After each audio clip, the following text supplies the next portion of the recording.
Hi Gafters! Gusto niyo bang malaman kung paano makaiwas sa mga mapaninlang na nagbibenta ng kambing?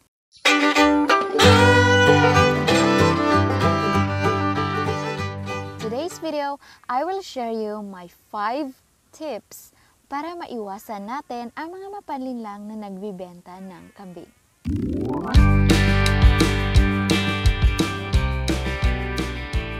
Number 1, huwag bibili ng mga kambing sa mga hindi tanyag or hindi kilalang goat farmers or resellers.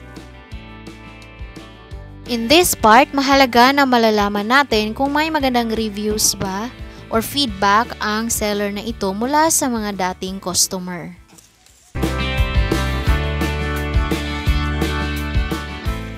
Next, magtanong-tanong muna tayo bago bibili ng kambing.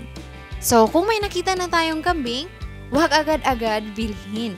Magtanong-tanong muna tayo, especially sa mga tao na nasa malapit sa area na iyon. Hindi naman masama na itatanong natin kung ano yung reason sa pagbibenta ng kambing, especially kung maganda yung kambing.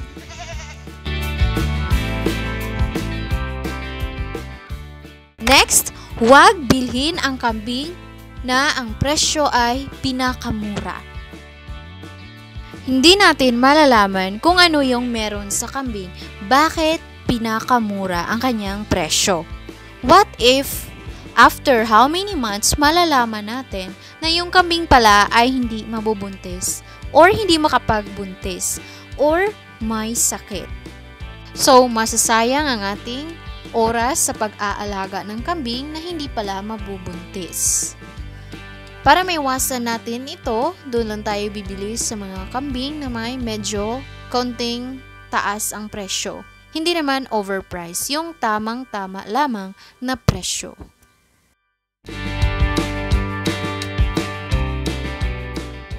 Next, huwag bibili doon sa mga goat farmers o kaya resellers na magagalit kapag hindi mo bibilhin ang kanilang kambing.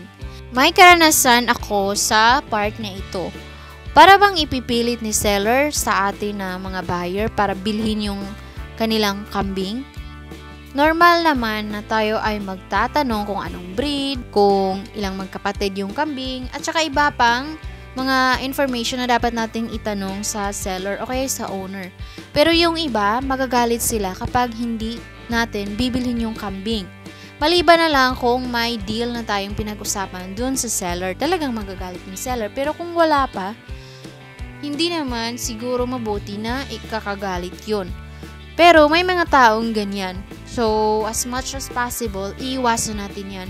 Doon lang tayo bibili sa mga seller na hindi maguguluhan ang ating isip.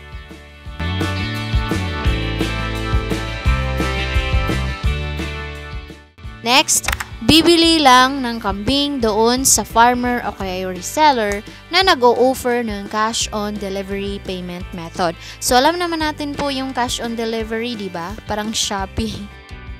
So, sa delivery day, or kung nandyan na yung kambing, then babayad ka na.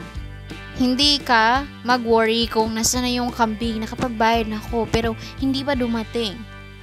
So, this is more safe para sa ating mga buyers na baguhan pa lamang sa pag-aalaga ng kambing. I hope makakatulong sa inyo ang 5 tips na ito. Good luck po sa ating lahat na gustong bumili ng kambing ngayong taon. Thank you so much, Gafters, and I hope to see you in our next video.